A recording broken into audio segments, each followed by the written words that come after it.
Ya baik, kita lanjutkan. Ya. Setelah ada middle manager, ya, maka di bawahnya itu ada yang dinamakan dengan first line manager. Jadi,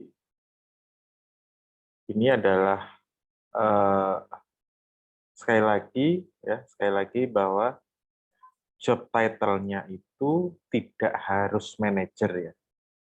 Jadi boleh dia itu kepala seksi, kepala bagian atau apapun namanya. Ya. Eh, yang intinya dia adalah yang mempunyai kuasa manajerial ya, di level-level yang di level-level menengah. Jadi kemarin ya, katakanlah kalau top manager, kalau kita berbicara tentang misalnya institusi pendidikan ya, topnya itu ada rektor. Kemudian di middle ya, itu ada dekan ya, dan juga misalnya di sini setara dengan WR. Ya, WR1, 2, 3 misalnya seperti itu. Dan untuk first line manager ini berarti setara dengan misalnya kepala program studi.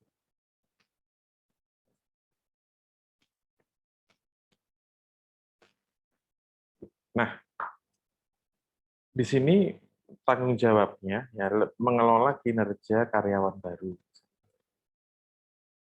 Dan juga misalnya mengajari karyawan bagaimana melaksanakan pekerjaan. Membuat jadwal dan rencana operasi terinci pada tataran manajemen. Ya. Jadi misalnya kalian adalah CEO. Ya, CEO di sini adalah top manajemen. Kemudian di bawahnya di sini ada ya, direktur produksi misalnya. Di bawahnya ada manajer produksi.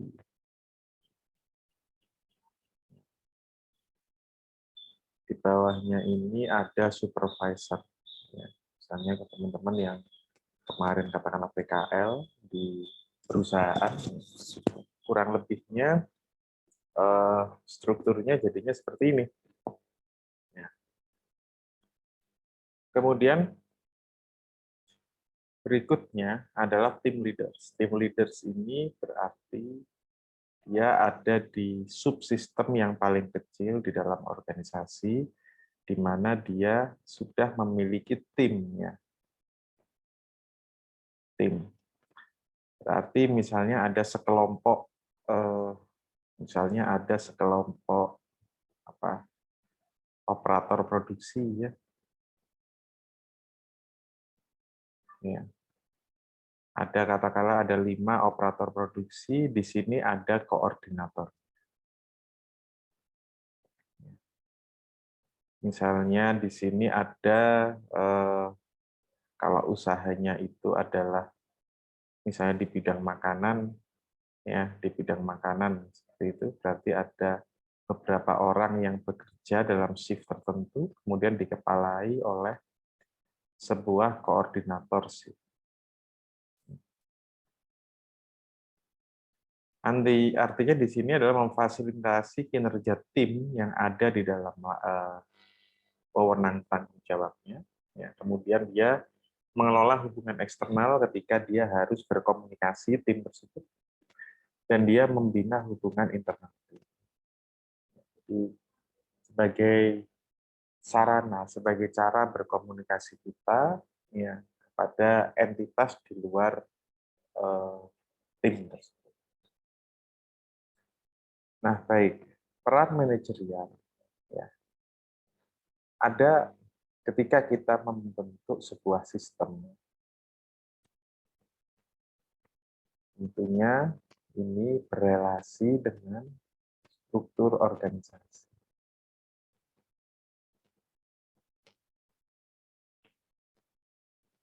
Terus kemudian di bawahnya, di sini ada struktur ya dengan beberapa tugas dan wewenangnya. maka yang terjadi adalah proses manajerial. Proses manajerial. Nah, ketika proses manajerial di dalam menjalankan sebuah usaha, menjalankan sebuah sistem apapun, itu kan ada yang namanya problem, ada yang namanya dinamika. Setiap hari di dalam perusahaan atau dalam usaha itu kita akan selalu diarahkan, maksudnya kita akan selalu bertemu dengan masalah, dengan problem. Nah, apa namanya? Maka dari itu fungsi manajerial itu paling tidak mempunyai 3 peran, 3 role seperti itu. Yang pertama adalah interpersonal. Interpersonal adalah figurehead, ya, di mana dia ini secara struktur dan secara administrasi dia memiliki perannya adalah sebagai pimpinan atau ketua, ya, di mana setiap aktivitas operasional itu harus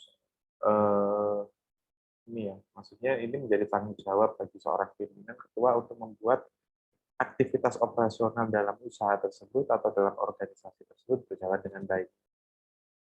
Kemudian leader. Ya, leader di situ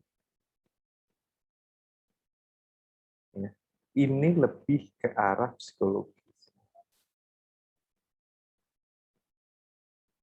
Ya, bagaimana seorang pimpinan ya itu bisa menggerakkan sistem atau orang yang ada di bawahnya ya, dengan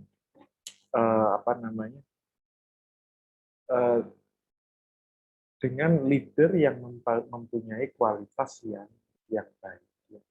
Misalnya kita tahu ada beberapa orang yang secara tindakan, secara kata-katanya, secara integritasnya, itu bisa diakui dan bisa dipercaya oleh semua bawahannya, maka sistem atau organisasi itu bisa berjalan dengan baik. Ya. Itu adalah leader, di mana masing-masing bawahan, ya, semuanya itu percaya bahwa leader ini yang nantinya akan membawa perusahaan, usaha atau apapun menjadi lebih baik. Ya, ini bukan perkara administratif, ya, tapi ini adalah kalau saya menyebutnya ya ini adalah ikatan psikologis. Bagaimana leader ini bisa memberikan teladan. Ya, kalau figurehead dia hanya kita anggap sebagai bos. Secara struktural iya dia nomor 1, tapi leader ini itu bisa di mana-mana. Gitu. Jadi artinya tidak semua figurehead itu adalah seorang leader yang baik. Kemudian liaison. Liaison itu berarti itu adalah cerminan. Adalah perwakilan dari entitas usaha. Adalah sebuah simbol. Misalnya kita berbicara presiden, gitu ya. Presiden adalah simbol negara kita. Atau CEO, gitu. Yang juga menjadi liaison, menjadi cerminan dari usaha itu. Misalnya siapa? Steve Jobs. Ya, atau sekarang eranya Elon Musk. Dia memiliki interpersonal. Itu punya semua. Sebagai figurehead, sebagai CEO, dia mumpuni. Misalnya kita berbicara Elon Musk. Secara leadership, dia punya visi yang luar biasa. Kemudian dari license, dia menjadi representasi dari usaha. Sehingga banyak orang percaya atas kredibilitas usaha itu, ya, gara-gara leadernya mampu menjadi license yang baik. Nah, kemudian dalam fungsi manajemen, ya, itu ada peran yang namanya decision.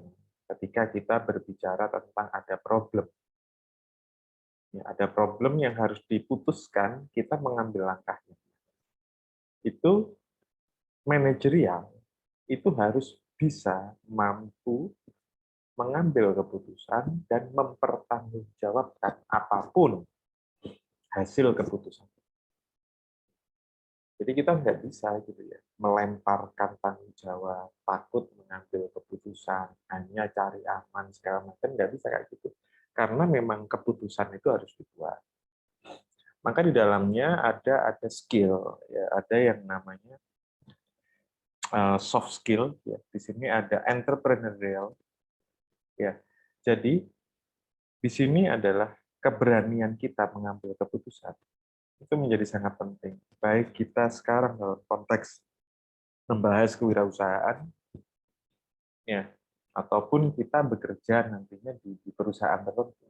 Maka intrapreneurship, ya, jadi soft skill yang dimiliki oleh seseorang, ya, yang itu biasanya lekat dengan aktivitas kewirausahaan, itu dibawa ke dalam perusahaan. Bagaimana kita mengambil peluang, bagaimana cara kita menghadapi tantangan. Kemudian kalau ada disturbance handlers, jadi ketika ada gangguan, ya, jadi misalnya di sini ada masalah-masalah gitu, jadi oh ini ada satu karyawan nih di kafe kita, dia baru masuk 2 minggu, terus tiba-tiba dia keluar. Nah ini apa yang harus kita lakukan ketika misalnya ada tim yang mulai katakanlah ketika ditinggal seperti itu, dia tiba-tiba ikut keluar. Yang kemudian resource allocator. Ya, seorang manajerial, ya, seorang pimpinan, seorang leader itu memiliki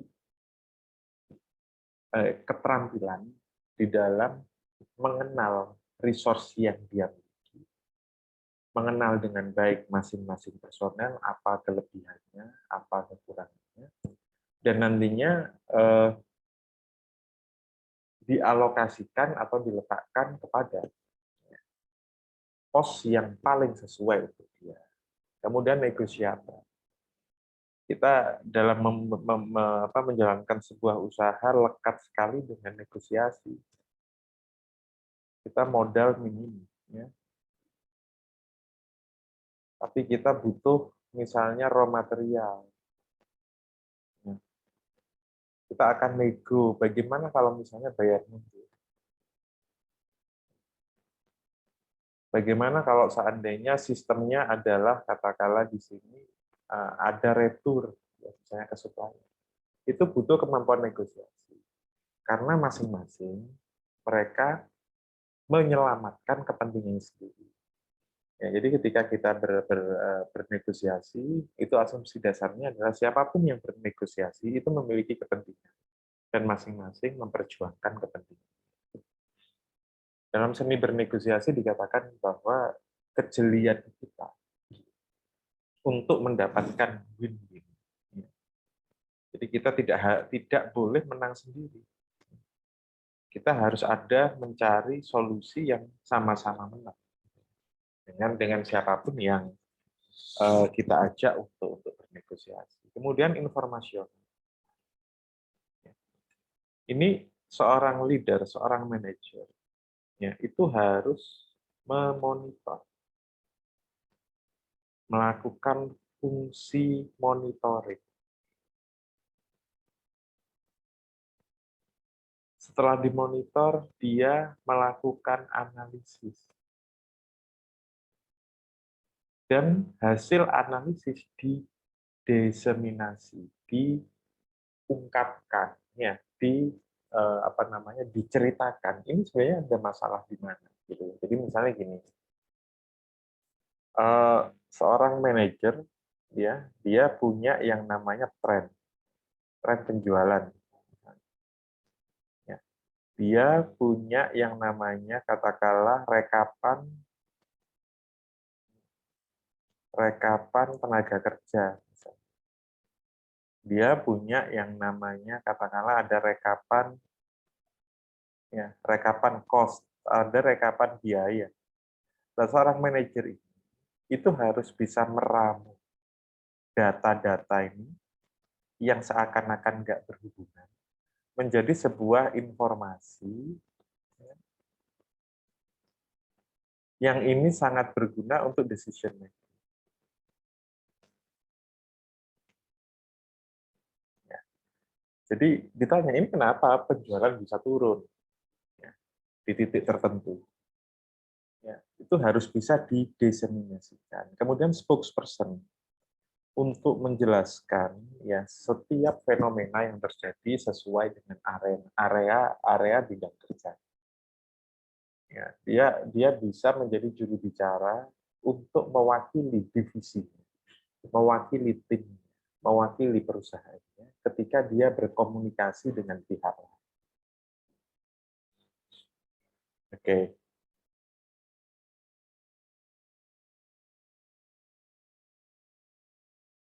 Ini yang tadi saya jelaskan bahwa yang pertama figurehead ya.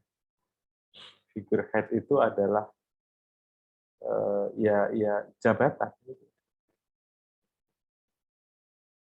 Kemudian leader saya tadi lekatkan dengan psikologi yang kaitannya dengan bagaimana memotivasi, mendorong pekerja. Kemudian liaison berhubungan dengan pihak-pihak luar. Jelas ya. Nah, ini yang tadi saya sebutkan bahwa seorang manajer itu ya harus memperhatikan lingkungan bisnis sebagai bahan informasi. Dia mengumpulkan beberapa informasi penting, kemudian dia diseminasikan, berbagi informasi yang tadi saya sebutkan di awal. Ya. Kemudian spokesperson berbagi informasi dengan pihak-pihak luar departemen atau luar perusahaan. Ya, tadi sudah saya jelaskan panjang lebar. Oke, decisional yang tadi saya jelaskan juga menyesuaikan dirinya, anak buahnya, dan unit kerjanya dengan perubahan. Jadi artinya ya fungsi-fungsi atau skill di dalam kita berentrepreneur ya kaitannya dengan bagaimana kita beradaptasi dengan perubahan tantangan dan segala macamnya, bagaimana cara kita untuk memutuskan sesuatu ya, memutuskan sesuatu yang itu berguna untuk bagaimana supaya unit kerjanya ini bisa lebih baik dan lebih berkembang. Ya. Nah, yang lain sudah saya jelaskan banyak tadi di awal gitu ya. Kemudian berikutnya, nah ini adalah ya,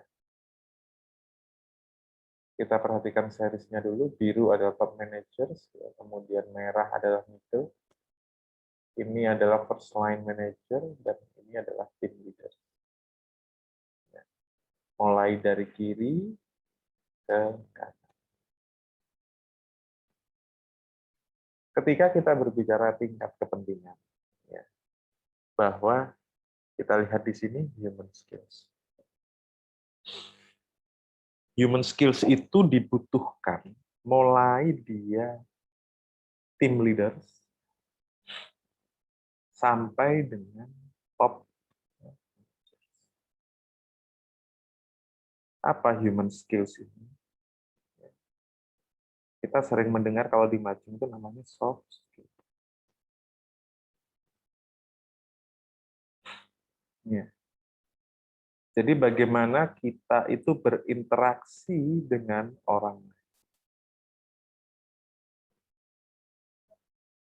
Bagaimana cara kita untuk memanage orang lain. Apakah kita bisa menjadi seorang leader yang baik? Apakah kita bisa menjadi seorang bawahan yang baik?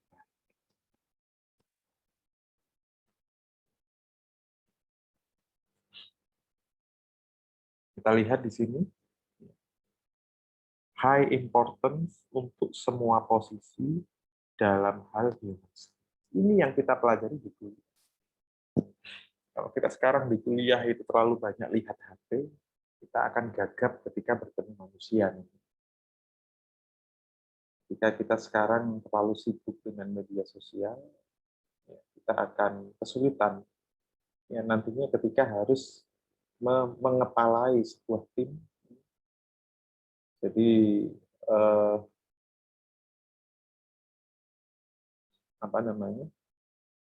Ketika harus berurusan dengan banyak orang, ya, bertukar pendapat dengan orang banyak, itu akan jadi masalah besar. Kemudian berikutnya technical skill.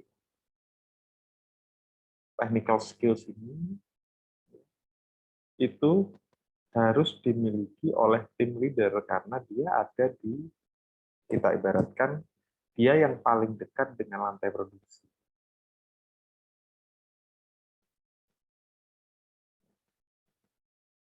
Jadi ketika orang di lantai produksi ini tidak mengetahui ya, skill teknikalnya, ya akan jadi masalah. Ya, dia akan diakali terus oleh karyawan. Kalian punya kafe gitu ya. Misalnya koordinator shift-nya itu nggak paham gimana sih cara bikin kopi yang benar. Gitu ya. Ya berarti kalian akan diakali oleh orang-orang yang di situ. Ini kok kopinya cepet banget habisnya, kok gulanya cepet banget. Maka dia harus mumpuni di dalam hal tim leader seperti ini. Oke, terus makin ke atas kemampuan teknikalnya menjadi tidak terlalu diperhatikan karena semakin ke atas yang dibutuhkan adalah managerial skill yang lebih baik.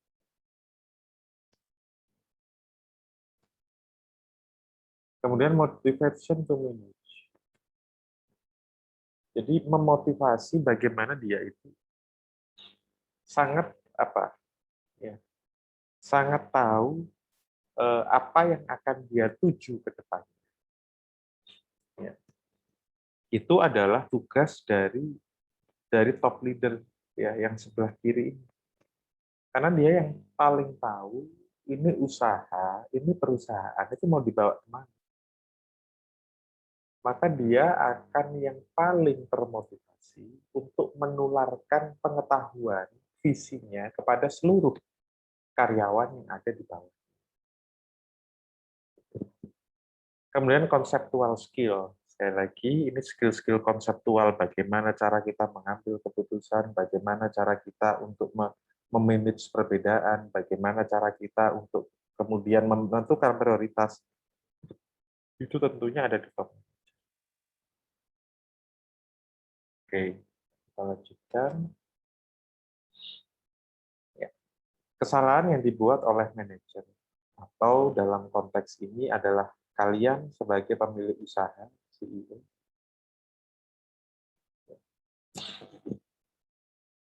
kita seringkali untuk tidak bisa menggunakan pola pikir atau cara pandang yang dimiliki oleh lawan bicara kita atau karyawan kita. Jadi dia hanya fokus pada kepentingannya sendiri, akan tetapi dia tidak mau mengenal, dia tidak sensitif pada orang lain. Ya, maka ini jadi masalah. Ya, dia secara figur, secara orang, secara struktur mungkin dia pintar, tapi dia tidak akan mampu untuk memotivasi, ya, karena dia menjaga jarak. Ya. Sama seperti yang poin nomor 2, dia menyendiri atau arogan, sok jadi atasan, sok jadi manajer. Ya. Itu akan membawa itu tadi, kita tidak akan mampu untuk menjadi leader.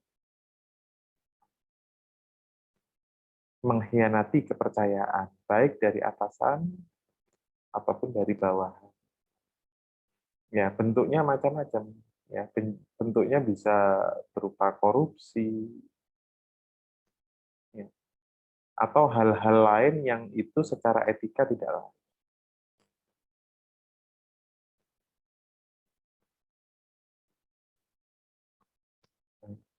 Kemudian ambisius yang berlebihan. Ya, ada beberapa orang itu yang memang dia ingin segera naik ya ke posisi tertinggi karena dia membayangkan tentang kompensasi Dia membayangkan tentang misalnya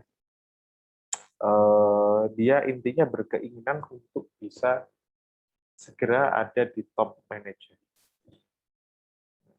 Itu adalah kesalahan karena masing-masing orang itu tentunya membuktikan ya kapasitas dan kapabilitas.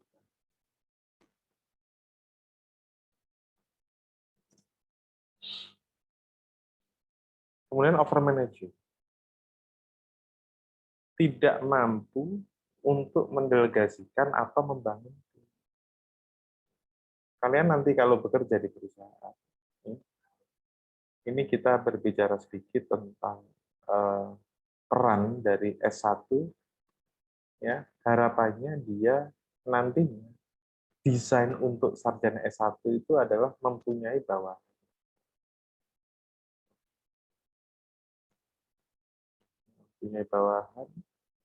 yang itu berarti kita tidak bisa kontrol siapa bawahan kita. Ya. Bisa jadi dia adalah orang yang lebih tua,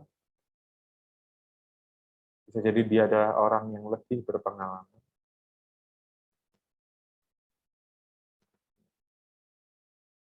Kemudian di situ biasanya kita akan kagok, gitu, akan menjadi masalah ketika kita tidak mampu berkomunikasi dengan orang yang lebih senior di perusahaan itu atau orang yang lebih berpengalaman. Sedangkan dalam struktur kita ada di pimpinan mereka. Maka yang terjadi apa? Ya tidak akan mampu mendelegasikan pekerjaan atau membangun tim. Ya, akan diremehkan dan bahkan tidak dianggap. Ya. Hal-hal turunan lainnya ya ini tidak mampu mengatur staf, tidak mampu berpikir strategi, pikirannya hanya operasional. Menyelesaikan masalah operasional mungkin dia bisa, tapi untuk berpikir strategis, apa yang harus dilakukan untuk mengembangkan usaha ini, ya, itu lemah gitu ya. Kemudian tidak mampu beradaptasi dengan atasan dengan gaya manajerial yang berbeda. Ini juga seringkali jadi masalah. Pengalaman saya pribadi, orang-orang yang pada akhirnya beberapa rekan saya yang itu berwirausaha, itu seringkali masalah yang mereka hadapi ketika mereka bekerja untuk orang, ya poin nomor 8, tidak mampu beradaptasi dengan atasan yang mempunyai gaya manajerial, gaya leadership yang berbeda. Akhirnya ada ketidakcocokan di situ dan pada akhirnya ya sudah memilih keluar. Ya. Kemudian berikutnya terlalu bergantung pada mentor, tidak berkembang, sukar mengambil keputusan, ya, takut mengambil risiko dan seterusnya. Itu yang jadi masalah sebenarnya. Baik.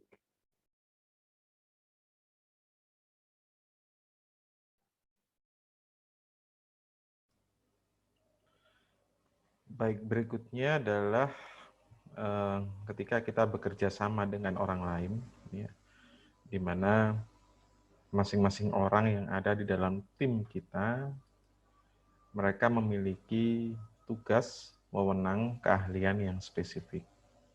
Ya. Tugas, wewenang, ya, keahlian spesifik mereka bisa dikatakan sebagai organ. Ya. Sama dengan organ tubuh, ya, yang ini memiliki fungsi masing-masing. Ya, jadi misal organ tubuh kaki punya fungsi, tangan punya fungsi, mata, telinga, hidung, segala macamnya punya fungsi yang bermacam-macam. Nah, ketika kita berbicara sebuah sistem, Ya. Dia adalah kumpulan dari subbagian yang ya, bekerja sama untuk tujuan tertentu. Masing-masing organ ini dia akan berkontribusi ya untuk mencapai tujuan tertentu yang tentunya dalam pencapaian tujuan ini masing-masingnya ini bekerja sama. Bagaimana bentuk kerjasamanya? Ya, tentunya harus ada struktur. Ya. Siapa atasan dan siapa bawahan, dan bagaimana cara kita membuat struktur organisasi.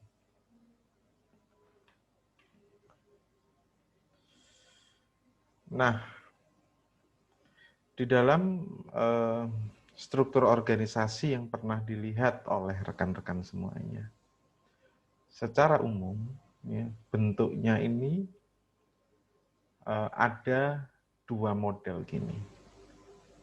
Apakah dia bentuknya flat? Ya, jadi misalnya di sini ada satu CEO, kemudian di bawahnya ini langsung banyak sekali ya fungsi tertentu ya, atau katakanlah di sini adalah produk gitu ya. Ya flat, jadi tidak ada struktur yang terlalu banyak. Ya, hanya ada satu, misalnya dua dan tiga. Ya, satu, maksudnya ketika itu masih di proses startup ya, maka kemungkinan struktur organisasinya ikut yang flat struktur. Untuk perusahaan yang lebih mapan, yang lebih besar, itu adalah tall struktur, ya, struktur yang tinggi. Ya. Ini CEO, ya. Ini ada direktur, misalnya. Di sini ada manajer, ya. Di sini ada misalnya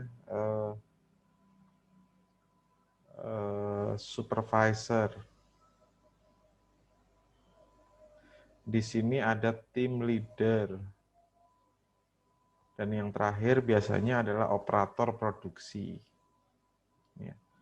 Karena perusahaan ini sudah mapan besar, dia membutuhkan fungsi yang lebih detail, maka bisa jadi ya, bisa jadi strukturnya menjadi tinggi seperti ini.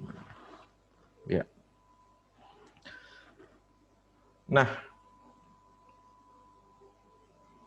ketika kita berbicara tentang struktur,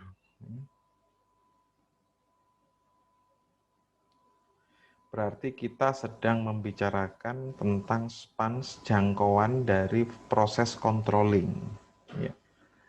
Jadi sejauh mana skup ya, wewenangnya, bagaimana dia bisa menjangkau ya, bawahannya, ya, bagaimana dia bisa memonitor pekerjaan dari struktur yang ada di bawahnya. Ya, jadi ini menjadi ya struktur organisasi itu adalah sesuatu yang tidak bisa terlalu dipakemkan seperti itu. Itu benar-benar sesuai dengan kebutuhan dari organisasi. Ya. Karena ini yang pentingnya. Jadi ketika span of control-nya meningkat, ya, ketika satu atasan, misalnya di sini ada manajer produksi. Berikutnya di sini ada misalnya supervisor produksi. Di sini ada PPIC. Ya.